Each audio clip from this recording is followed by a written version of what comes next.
సాయిరామ్. నా పేరు చందా వెంకటేశం, నిజామాబాద్ నుండి. మేమందరం కూడా మీరు చేస్తున్న అమోఘమైన సేవా కార్యక్రమాలు చూసి ఎన్ని రోజుల నుండో ఈ క్షేత్రం సందర్శించాలి, మీ యొక్క సేవలను మేము మనసారా కళ్ళ నిండా చూసి మిమ్మల్ని అభినందించాలనే కోరికతో ఒక 13 మంది మా మిత్రులు అందరం కలిసి వారి సహకుటుంబ సమేతంగా ఇక్కడికి రావడం జరిగింది. మేము మా అదృష్టంగా భావిస్తున్నాం. మీరు ఇంత గొప్ప సేవా కార్యక్రమాలు చేస్తున్నారు కాబట్టి, అట్లాగే స్వామి కూడా చెప్తాడు, మానవ సేవయే మాధవ సేవ అన్నట్టు. మేము అక్కడ సత్యసాయి బాబా ప్రబోధించిన సూత్రాలకు అనుగుణంగా మేము కన్నులారి ఇక్కడ చూసి మేము తన్మయత్వం పొందినాం. మిమ్మల్ని అభినందిస్తున్నాం. మీకు ఇటువంటి సేవా కార్యక్రమాలు ఇంకా ఇతోధికంగా చాలామందికి ఇంకా చేయాలని, భగవంతుడు మీకు మంచి శక్తిని, యుక్తిని, ఆరోగ్యాన్ని, అర్థాన్ని కూడా ప్రసాదించాలని మేము ఆ సత్యసాయి బాబాను మనసారా కోరుకుంటూ మీకు అభినందనలు తెలుపుతున్నాం.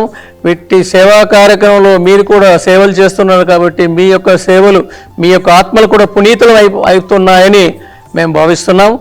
మరి ఎన్నో రోజుల నుండి మేము అనుకుంటున్నాం ఇక్కడ ఈ యొక్క క్షేత్రాన్ని సందర్శించాలి, మీతో ముచ్చటించాలి అని చూసుకున్నాం. మాకు ఈరోజు మా భగవంతుడు మా కోరిక సఫలీకృతం చేశాడు. ఆ భగవంతునికి కూడా హృదయపూర్వకంగా ధన్యవాదాలు తెలుపుతూ మిమ్మల్ని అందరినీ కూడా మనసారా అభినందిస్తున్నాం.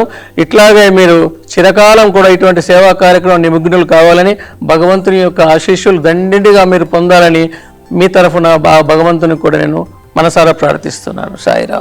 నా పేరు మాడిశెట్టి పురుషోత్తం, నిజామాబాద్ నుంచి వచ్చాము. మాది వాకింగ్ గ్రూపు, 14 మంది సభ్యులము. ఇక్కడ ఎన్నో సంవత్సరాల నుంచి డెవలప్మెంట్ చూసి, టీవీలో చూసి ఈ క్షేత్రాన్ని సందర్శించాలని మా చిరకాల కోరిక ఇవాళ నెరవేరింది. ఇక్కడ సేవలు చూసి చాలా ఉద్విగ్నమైనము. మరియు మా గురూజీ శంకర్ సార్ సేవలు అనితరమైనవి. ఇటువంటి సేవలు చూడడానికి చెప్పడానికి మస్తు మాటలు వస్తాయి, కానీ సేవ చేసేది, భగవంతుని సేవ చేసేది చాలా అభినందిస్తాను. ఆయనకు సర్వదా కృతజ్ఞతలు ఉంటాను.